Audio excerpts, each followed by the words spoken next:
क्योंकि लाइट आने में काफ़ी टाइम लग गया। लाइट 1.5 घंटे बाद आई है, क्योंकि हमारा और डॉग का मैकेनिज़्म जो होता है, इंटरनल मैकेनिज़्म जो होता है वो सेम होता है।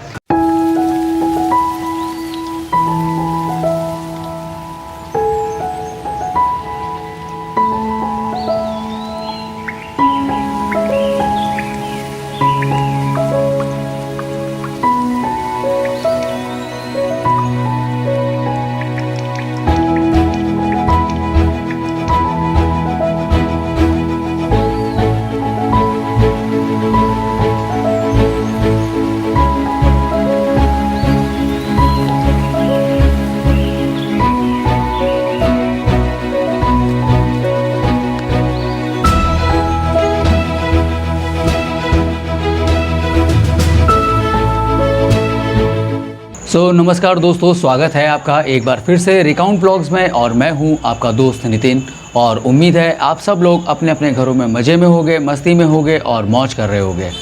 सबसे पहले सभी भारतवासियों को ढेर सारी शुभकामनाएं कि हमारे देश में पहला स्वदेशी युद्धपोत बन गया है, जिसका नाम है INS विक्रांत।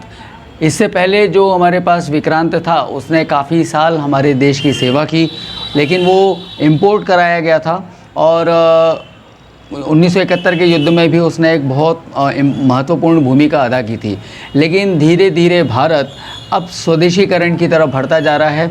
इससे हमारी जो निर्भरता है वो दूसरे देशों पर कम हो जाएगी, और हम अपने ही देश में तरह तरह के हथियार अपने देश की सुरक्षा के लिए, अपनी सीमाओं की सुरक्षा के लिए और दुश्मन को दबा कर रखने के लिए कर सकते हैं। तो ढेर सारी शुभकामनाएं INS विक्रांत के लिए आप सबको। और आज गणपति को विराजित हुए तीसरा दिन है, और हमारे घर में गणपति के बैठने के 3 दिन के बाद महालक्ष्मी की स्थापना की जाती है। मैं आपको मेरे घर में बैठाई हुई महालक्ष्मी की प्रतिमाएं दिखाता हूँ। ये जो 2 प्रतिमाएं आप देख रहे हो, ये महालक्ष्मी हैं जो हमारे घर में बैठती हैं। ये घर का एक नियम है, गणपति जब बैठते हैं उनके बैठने के 3 दिन बाद ही इनकी स्थापना की जाती है। और ये ऐसा कहा जाता है कि महालक्ष्मी जो होती हैं वो घर की बेटियां होती हैं, और वो 3 दिन के लिए अपने मायके में आती हैं, और उनको पहले दिन उनकी स्थापना की जाती है, दूसरे दिन उनका खाना पीना किया जाता है, तीसरे दिन वो घर से विदा लेती हैं। तो इस तरीके से वो 3 दिन के लिए घर में विराजती हैं। और आज सुबह से ही हमारे वसूली भाई यानी कि सिम्बा की तबीयत जो थी बहुत ज़्यादा ख़राब थी। उसको कम से कम 4 या 5 बार वॉमिटिंग्स हो गई थी, कंटिन्यूस वॉमिट हो रहा था, और हमें समझ में नहीं आया कि उसको वॉमिटिंग क्यों हो रहा है, किस लिए हो रहा है, क्योंकि हमने उसको ऐसा कुछ भी नहीं खिलाया जो उसको नुकसान करे। उसका जो मतलब डॉग फूड होता है वो उसको दिया, थोड़ा सा उसको ज़रा सा केला दिया था, तो ऐसा कुछ भी नहीं था। लेकिन वो कंटिन्यूसली वॉमिट किया जा रहा था, और कंटिन्यूसली मतलब कम से कम उसको 5 या 6 वॉमिट्स हुए थे। तो दिन भर वो सुस्त रहा। उसके बाद फिर तुरंत मेडिकल कंसर्न करने के बाद उसके लिए दवाई लेकर आया। मैं आपको वो दवाइयाँ दिखा देता हूँ जो उसको देनी थी। तो जो पहली दवाई थी जो उसको वॉमिटिंग रोकने के लिए देनी थी वो थी ये ऑन्डेंसैट्रॉन, जो मैं लेकर आया पैटसेट की। ये जी लैबोरेटरीज़ की दवाई है। ऑन्डेंसैट्रॉन इंसानों को भी दिया जाता है। और दूसरी दवाई मैं आपको बता देता हूँ जो दूसरी दवाई मैं लेकर आया था। दूसरी दवाई थी नॉरफ्लॉक्सासिन और मेट्रोनिडाज़ोल, जो कि वापस से पैटजेल कंपनी की ही थी। ये भी डॉग केयर के लिए थी। अब मैं आपको एक कमाल की बात बता देता हूँ कि जो दवाइयाँ इंसानों को दी जाती हैं वो दवाई आप डॉग को दे सकते हैं। अगर आपके घर में भी कोई पेट पला हुआ है तो आप उसको वो दवाई बड़े आसानी से दे सकते हैं, लेकिन डॉग को दी जाने वाली दवाई इंसान को नहीं दी जा सकती। जैसे कि जो ऑन्डेंसैट्रॉन है, मेट्रोनिडाज़ोल है और नॉरफ्लॉक्सासिन है, नॉरफ्लॉक्सासिन। तो ये जो दवाइयाँ हैं ये आपको भी अगर कभी पेट की दिक्कत होती है, लूज़ मोशंस होते हैं या वॉमिट हो रहा होता है, जी घबरा रहा होता है, तो डॉक्टर आम तौर पर आपको ऑन्डेंसैट्रॉन की दवाई लिख कर देता है। और इसका सबसे स्टैंडर्ड एग्जांपल है बाज़ार में मिलने वाली ऑनसेट।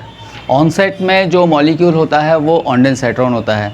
अब जो दूसरी दवाई मैंने आपको बताई जिसके अंदर नॉरफ्लॉक्सासिन और मेट्रोनिडाज़ोल पड़ा था, मिला हुआ है, उसका एक सबसे अच्छा स्टैंडर्ड एग्जांपल है मेट्रोजिल। मेट्रोजिल दवाई आप कभी भी जाकर आप ले सकते हैं अगर आपको पेट में कोई दिक्कत है तो। हालांकि मैं कंफ्यूज था क्योंकि 10 या 12 साल बाद मैंने वापस से घर में पेट मैं लेकर आया हूँ, इसलिए, वरना पहले मुझे पूरी जानकारी थी कि इंसानों की जो दवाइयाँ हैं उसकी एक लिमिटेड क्वांटिटी हम पेट्स को दे सकते हैं और उनको पूरा का पूरा इनका इलाज हो जाता है, क्योंकि हमारा और डॉग का मैकेनिज़्म जो होता है, इंटरनल मैकेनिज़्म जो होता है वो सेम होता है। तो हम जो दवाइयाँ हम खाते हैं वही दवाइयाँ उनको भी इफ़ेक्ट। तो ये दोनों दवाइयाँ हैं, आप देख लीजिए। अगर आप लोगों को भी कभी आपके घर में कोई पेट है और उसके साथ कोई प्रॉब्लम होती है तो आप ये पेट जेल ला सकते हैं। अगर आपके डॉग को लूज़ मोशंस हो रहे हैं या उसका डाइजेशन एकदम से ख़राब हो जाता है। और दूसरी ये पेट सेट है। पेट सेट जो है ये आप अपने डॉग को ऐसी कंडीशन में दे सकते हैं अगर उसे वॉमिटिंग हो रही है तो वॉमिटिंग की कंडीशन में आप उसको दे सकते हैं। दोनों जो दवाइयाँ हैं ये 100 रुपये के आसपास की आई। और वीडियो शूट करते हुए अभी लाइट चली गई है, इसलिए मैं अब लाइट आने के बाद आपको वीडियो में मिलता हूँ।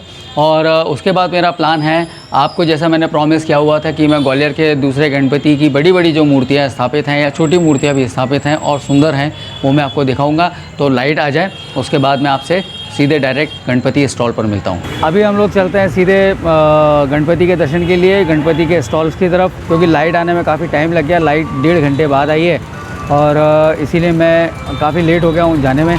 तो अभी जो व्लॉग बनेगा वो पूरा नाइट व्लॉग बनेगा, तो उस हिसाब से हम लोग चलते हैं। चलिए देखते हैं आगे हमें कहाँ कहाँ देखने को मिलता है।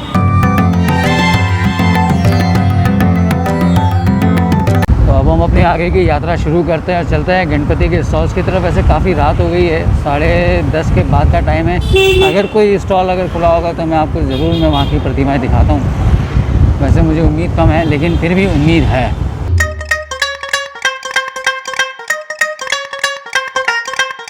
और ये है वो गणपति जो मैं आपको बोल रहा था, सबसे बड़े गणपति की मूर्ति, मतलब बाड़े वाले गणपति से भी ज़्यादा बड़े हैं।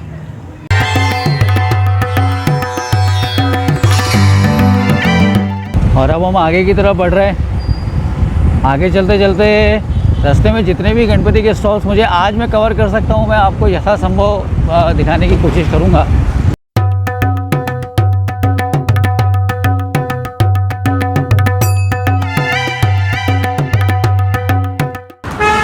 दोस्तों सबसे बड़ी कमाल की बात ये हुई कि हमारा पेट्रोल ख़त्म हो गया है और अभी हम लोग गाड़ी धकेलते हुए जा रहे हैं। गाड़ी पीछे भैया धकेल के ला रहा है और मैं आगे पेट्रोल पंप की तरफ पहुंच रहा हूं। आज पूरा दिन ही ख़राब गया है, पहले लाइट चली गई एंड देन उसके बाद अभी पेट्रोल ख़त्म हो गया। तो आज शायद मैं आपको ज़्यादा कुछ ना दिखा पाऊँ और व्लॉग भी मुझे जल्दी ही एंड करना पड़ेगा, क्योंकि रात भी काफ़ी हो गई है और घर भी पहुँचना है।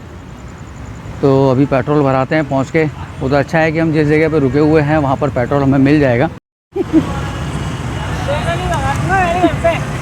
फाइनली पेट्रोल हमें मिल गया, भैया की मेहनत सफल हो गई।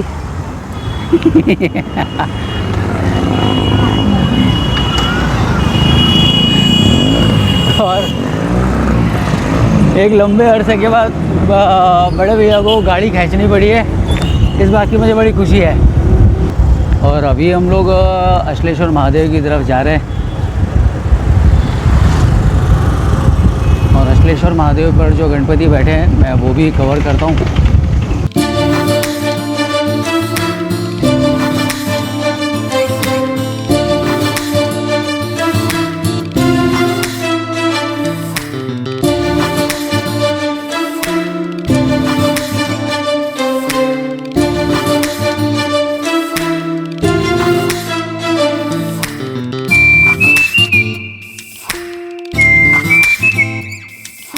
हमें आने में थोड़ी सी देर हो गई और पर्दा लग चुका है, तो अब हम दर्शन वहाँ के नहीं कर सकते और ना ही मैं आपको वहाँ का दिखा सकता हूँ। ये पंडाल है जो अश्लेश्वर पर बैठे हुए गणपति का लगा है।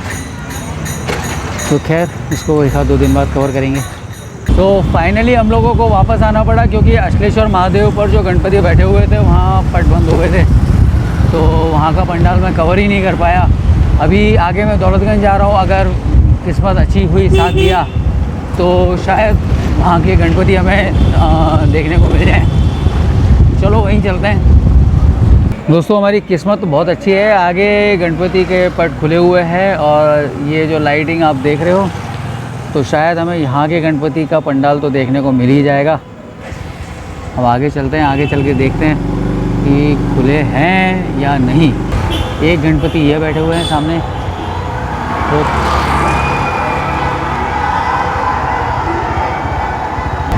और सबसे कमाल की बात है कि यहाँ गणपति के पंडाल के साथ ही LED स्क्रीन लगी, क्योंकि आज भारत पाकिस्तान का मैच भी है।